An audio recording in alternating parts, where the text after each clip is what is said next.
Hello everyone.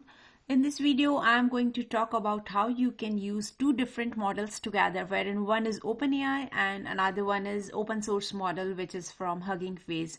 Now, I have already recorded this video, but looks like few people are having issues with the audio, so I thought to do it once again. And it is the same video if you have already seen it earlier. So let me quickly explain you. So the reason why we want to club these two models together is because there are a few people who are more inclined toward the open source, maybe because it is easy to customize, or they have their own freedom to use that without any constraint on anyone. So that's the reason I thought to just come up with this video.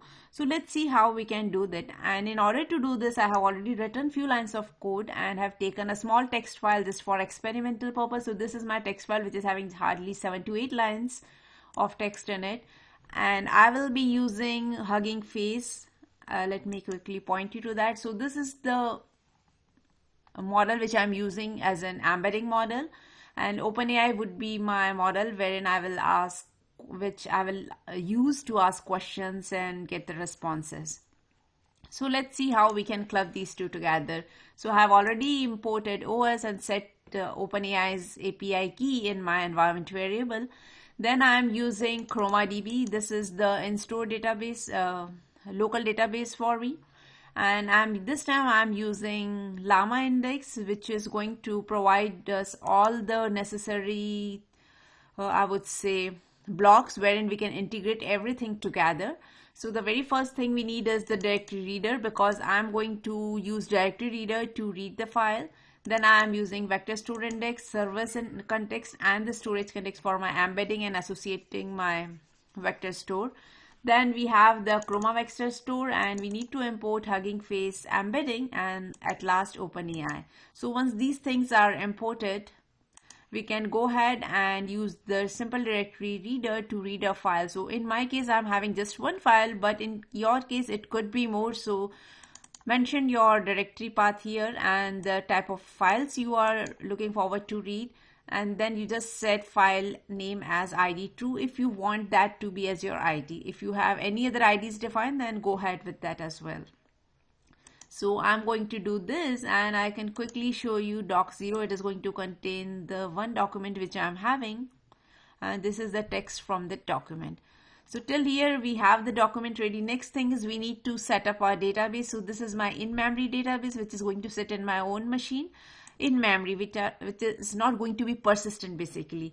So for that, you can create your database object using ChromaDB, and then whenever you want to save anything in a database, we just need to create a collection, and everything will be pushed into that.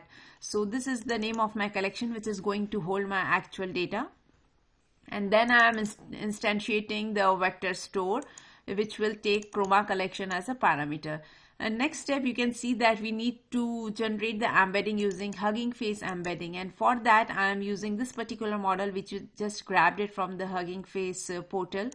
And then we are associating that using the service context. So now we have the storage context, which is aware of what is our vector store. We have our service context, which is aware of what kind of embedding model we are going to use. So the only thing which is remaining is we need to club all these together so that we can generate embeddings and push it into our vector store.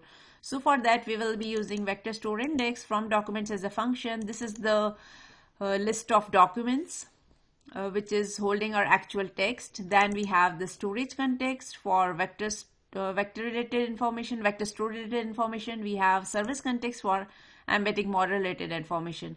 So if you will execute this, it will push everything in our in-memory vector store. It's going to take few seconds here because I have clubbed all these statements here. Then once it is done, we need to construct our query engine. So let's go ahead and do that. And once the query engine is constructed, it's just a matter of firing the query.